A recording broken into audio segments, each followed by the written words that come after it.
Hi everybody, my name is Miss Wendy and I am the Youth Services Librarian at the Central location. In celebration of Banned Books Week, I'm going to be sharing Sylvester and the Magic Pebble, written by William Steig. Sylvester and the Magic Pebble. Sylvester Duncan lived with his mother and father at Acorn Road in Oatsdale. One of his hobbies was collecting pebbles of unusual shape and color. On a rainy Saturday during vacation, he found a quite extraordinary one. It was flaming red, shiny, and perfectly round, like a marble. As he was studying this remarkable pebble, he began to shiver, probably from excitement, and the rain felt cold on his back. "I wish it would stop raining," he said. To his great surprise, the rain stopped. It didn't stop gradually, as rain usually does. It ceased. The drops vanished on the way down. The clouds disappeared. Everything was dry, and the sun was shining as if rain had never existed. In all his young life, Sylvester had never had a wish gratified so quickly. It struck him that magic must be at work, and he guessed that the magic must be in the remarkable-looking red pebble, where indeed it was. To make a test, he put the pebble on the ground and said, "I wish it would rain again." Nothing happened. But when he said the same thing, holding the pebble in his hoof, the sky turned black, and a clap of thunder, and the rain came shooting down. "What a lucky day this is," thought Sylvester. "From now on, I can have anything I want. My father and mother can have anything they want. My relatives, my friends, and anybody at all can have everything anybody wants." He wished the sunshine back in the sky, and he wished a wart on his left hind fetlock would disappear. And it did. Eager to amaze his father and mother with his magic pebble, he could hardly wait to see their faces. Maybe they wouldn't even believe him at first. As he was crossing Strawberry Hill, thinking of some of the many, many things he could wish for, he was startled to see a mean, hungry lion looking right at him from behind some tall grass. He was frightened. If he hadn't been so frightened, he could have made the lion disappear. Or he could have wished himself safe at home with his father and his mother. He could have wished the lion would turn into a butterfly or a daisy or a gnat. He could have wished many things, but he panicked and couldn't think carefully. "I wish I were a rock," he said, and he became a rock. The lion came bounding over around it and went away confused, perplexed, puzzled, and bewildered. "I saw that little donkey as clear as day. Maybe I'm going crazy," he muttered. And there was Sylvester, a rock on Strawberry Hill, with the magic pebble lying right beside him on the ground, and he was unable to pick it up. "Oh, how I wish I were myself again," he thought, but nothing happened. He had to be touching the pebble to make the magic work, but there was nothing he could do about it. His thoughts began to race like mad. He was scared and worried, being helpless. He felt hopeless.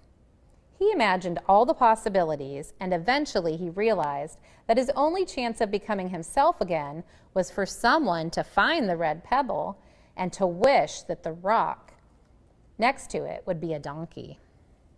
Someone would surely find the red pebble. It was so bright and shiny. But what on earth would make them wish that a rock were a donkey? The chance was once in a billion at best. Sylvester fell asleep. What else could he do? Night came with many stars. Meanwhile, back at home, Mr. and Mrs. Duncan paced the floor, frantic with worry. Sylvester had never come home later than dinner time. Where could he be? They stayed up all night wondering what had happened, expecting that Sylvester would surely turn up by morning. But he didn't. Of course, Mrs. Duncan cried a lot, and Mr. Duncan did his best to soothe her. Both longed to have their dear son with them.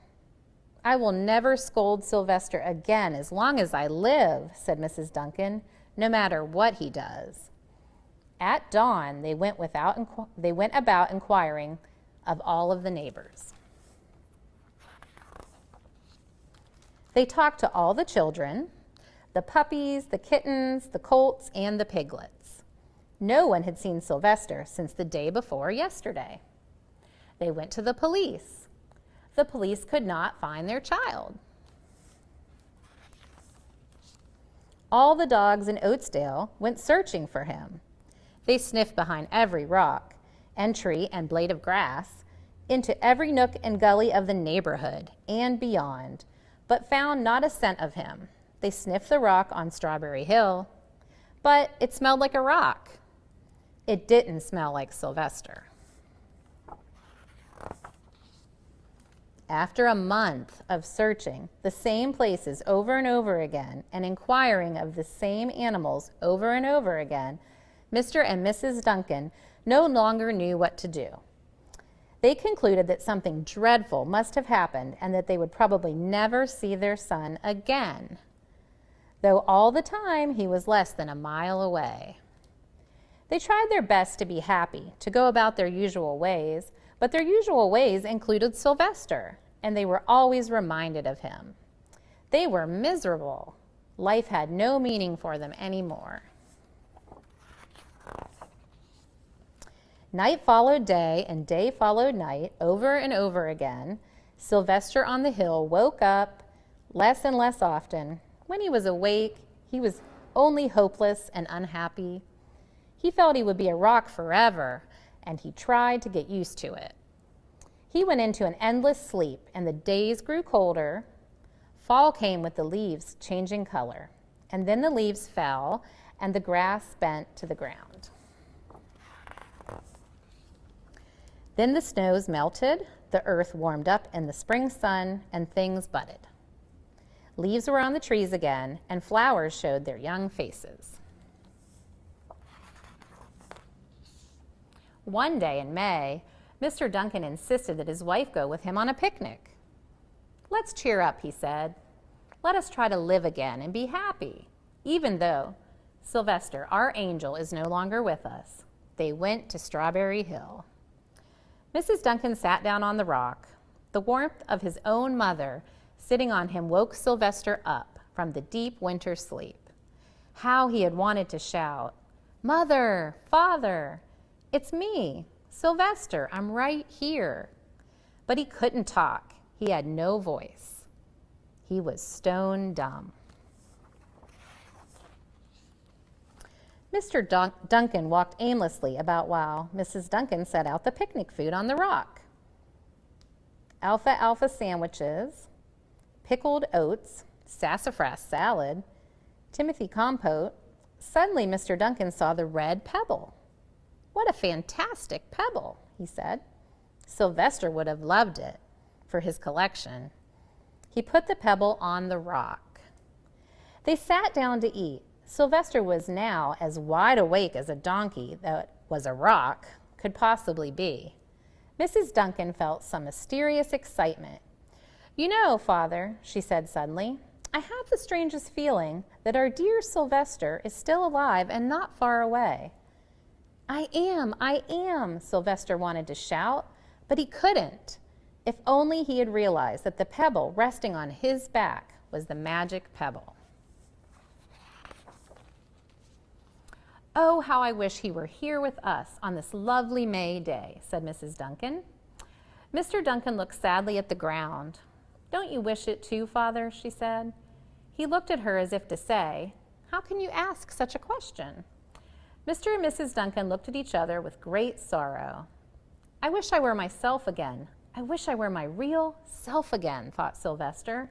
And in less than an instant, he was. You can imagine the scene that followed. The embraces, the kisses, the questions, the answers, the loving looks, and the fond exclamations. When they had eventually calmed down a bit and had gotten home, Mr. Duncan put the Magic Pebble in an iron safe. Someday, they might want to use it, but really, for now, what more could they wish for? They had all that they wanted. The end.